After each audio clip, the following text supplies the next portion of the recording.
Je suis en train de stresser.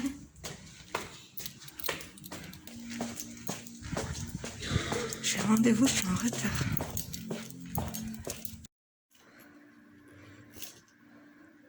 Je sors, je vais vous raconter ce qu'elle m'a dit.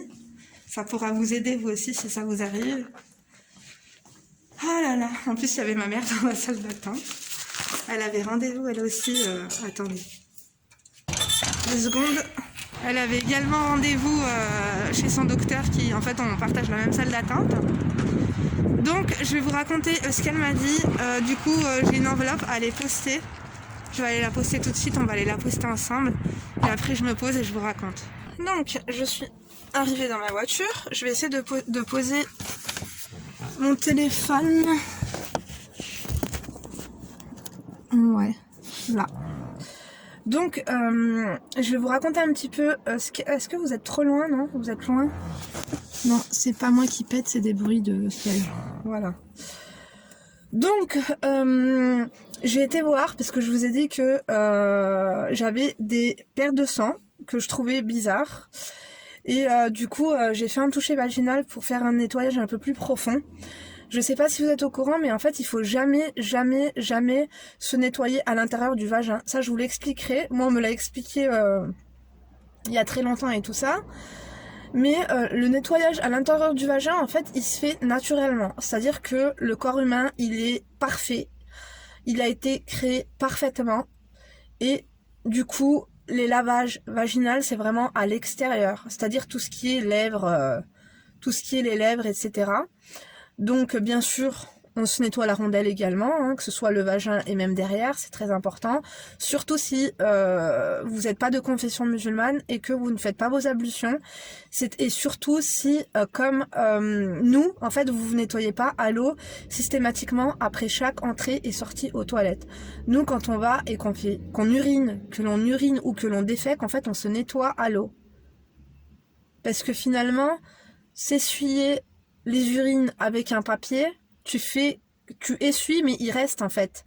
C'est-à-dire qu'il reste des restes d'urine. Et pareil pour quand tu vas à la selle, quand tu te nettoies, on va parler cru, quand tu nettoies les selles, quand tu nettoies la merde, et ben tu, en quelque sorte, étales aussi, enfin tu essuies, on est d'accord, hein, tu t'essuies correctement, mais il peut rester tout le temps des petites traces de sel. Donc, pour recontextualiser, si vous n'avez pas vu mon chat make-up d'avant, du coup j'avais des pertes marron. Et du coup ce que j'ai fait, c'est que j'ai voulu faire un nettoyage vaginal un peu plus profond, seulement juste à l'eau. En fait, juste avec mes mains bien propres sous la douche. En fait, nettoyer les parois un petit peu de mon vagin, tu vois ce que je veux dire ou pas? Oui. Écoutez les garçons, au moins vous en connaîtrez un petit peu plus sur l'anatomie féminine et peut-être que, sait-on jamais, vous deviendrez gynéco. Elle m'a super rassurée et tout, elle m'a fait... bon, je vais vous raconter après. Donc, quand j'ai mis finger in the schneck, j'ai touché une boule, comme un œuf. T'as vu, un œuf sans coquille, un peu mou.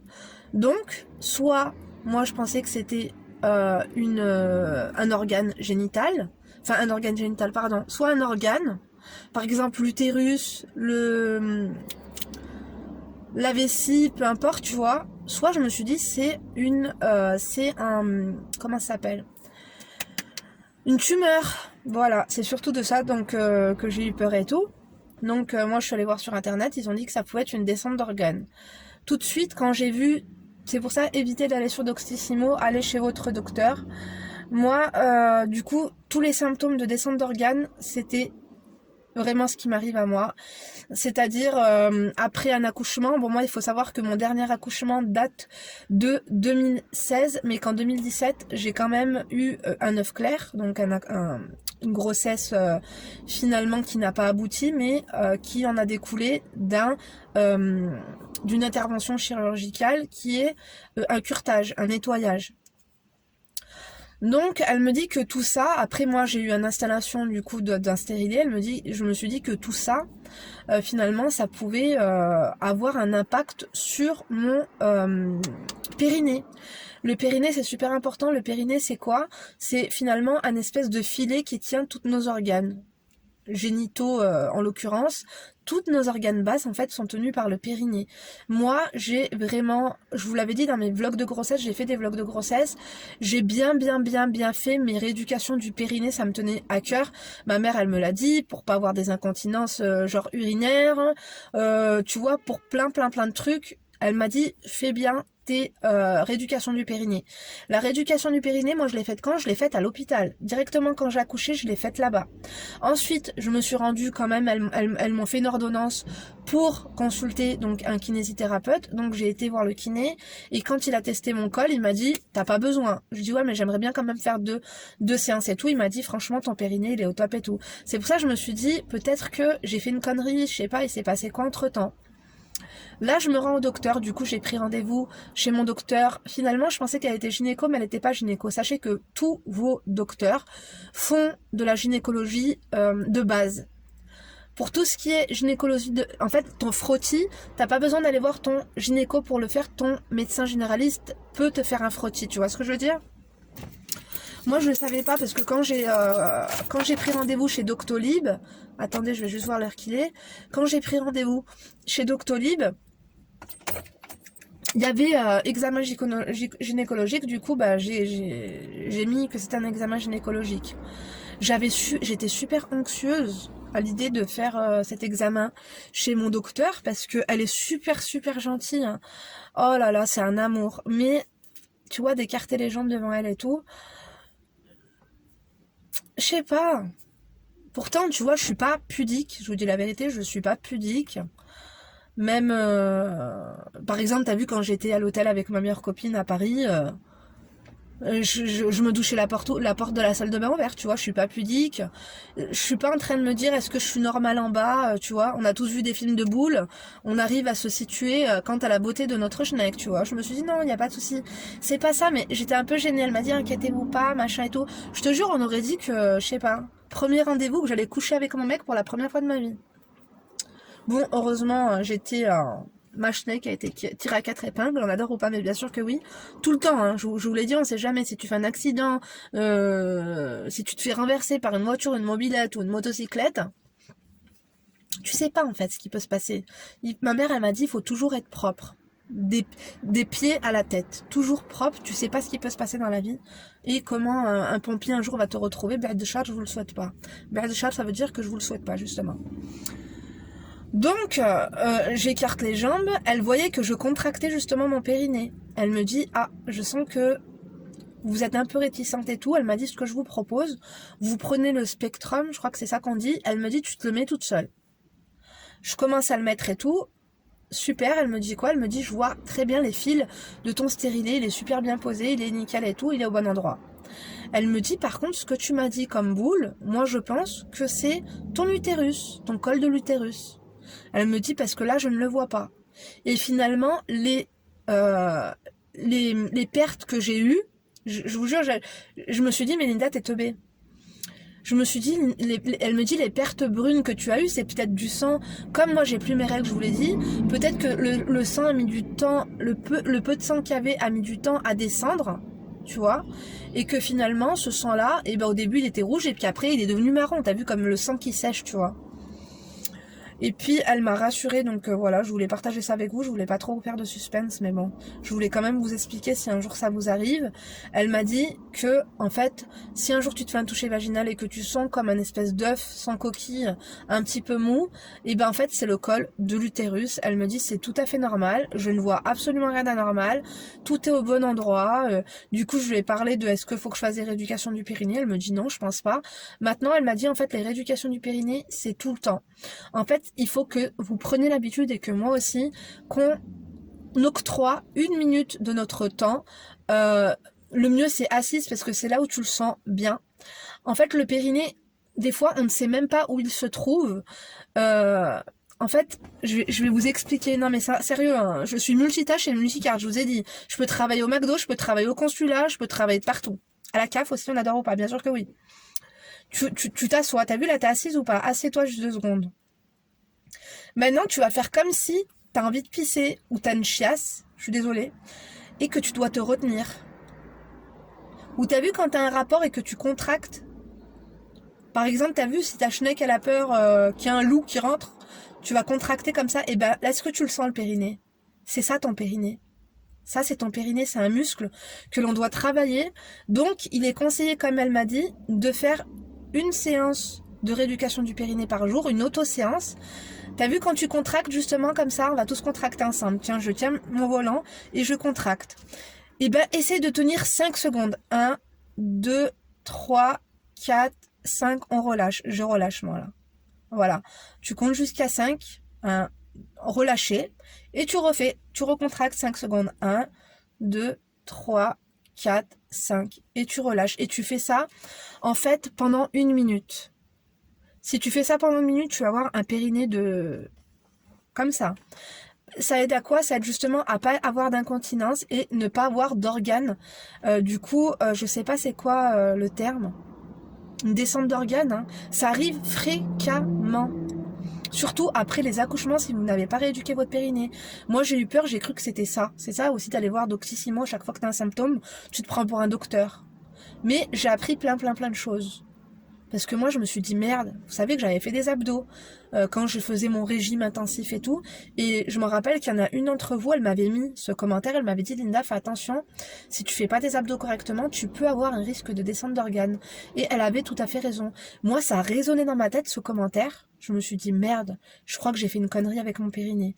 Hamdoullah que non. Je vous jure, mais après j'ai appris des choses et surtout on va aller à la poste, je vais aller poster du coup j'ai fait un frottis du coup parce que ça fait pile poil 3 ans que j'ai pas fait de frottis. Pareil, faites des frottis si un jour vous avez par exemple des odeurs, des pertes bizarres, si vous avez des odeurs malgré une hygiène irréprochable, si vous avez des pertes bizarres, si vous avez quoi que ce soit, allez faire un frottis, même si ça fait pas 3 ans. Vous allez voir votre docteur, vous lui en parlez et il vous fera faire un frottis. Voilà, des fois, il peut en résulter plein de choses, un cancer du l'utérus, des champignons, chlamydia, une MST, peu importe, tu vois. C'est important de faire un frottis. Bah du coup, je suis contente, je serais pas venue pour rien. Je suis venue et j'ai fait mon frottis. Et ça m'a rassurée, j'avais peur, ma mère, je suis ressortie, parce que tu sais, on se raconte tout avec ma mère, tu vois. Il n'y a pas vraiment de tabou par rapport au SEX, tu vois. Bon, je vais pas lui raconter les rapports que j'ai avec mon mari, machin et tout, mais on parle, tu vois, voilà. Et donc, je lui avais dit que j'avais senti une boule, elle m'a dit quoi et tout, ma mère, elle a eu peur.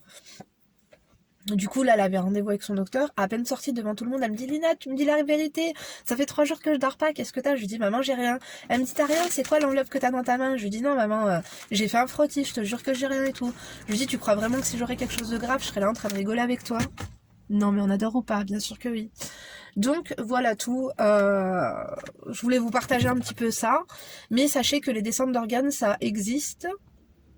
Et que si un jour, dans le mois, ah oui, elle m'a dit ça, elle m'a dit en fait c'est mon col de l'utérus parce que je suis dans ma période d'ovulation. En fait, j'ai un stérilet, je sais pas ça sert à quoi ce stérilet, d'hormones en fait finalement, j'ovule quand même, oui, parce que j'ai mes règles. Et en fait, et ben en fait, parce que finalement, mes doigts, moi je les ai rentrés comme ça. Il y a quoi, il y a 15 cm, quelque chose comme ça? Non, pas 15 cm. Abusons pas. C'est combien de centimètres ça? Je sais pas. Mais quoi qu'il en soit, elle m'a dit que c'était tout à fait normal et qu'une fois par mois, en fait, le col de l'utérus, en fait, il redescend. En fait, le col, il était là et c'est le col que j'ai touché. J'ai pas osé trop toucher, j'avais peur de déplacer quelque chose ou que ce soit un cancer et que je gâte tout, quoi, tu vois. Ah, je vous jure, ça m'a inquiétée, j'ai eu peur, je me suis dit merde, parce que généralement, ça arrive aux personnes qui ont à peu près 50 ans, après plusieurs grossesses et tout.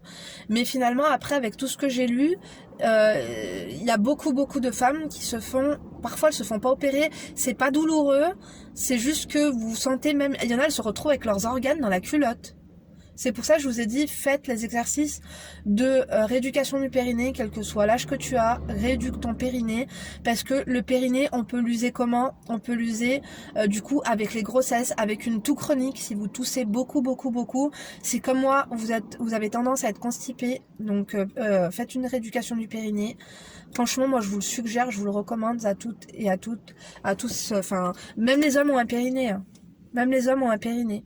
Vous pouvez abîmer votre périnée comment, les hommes?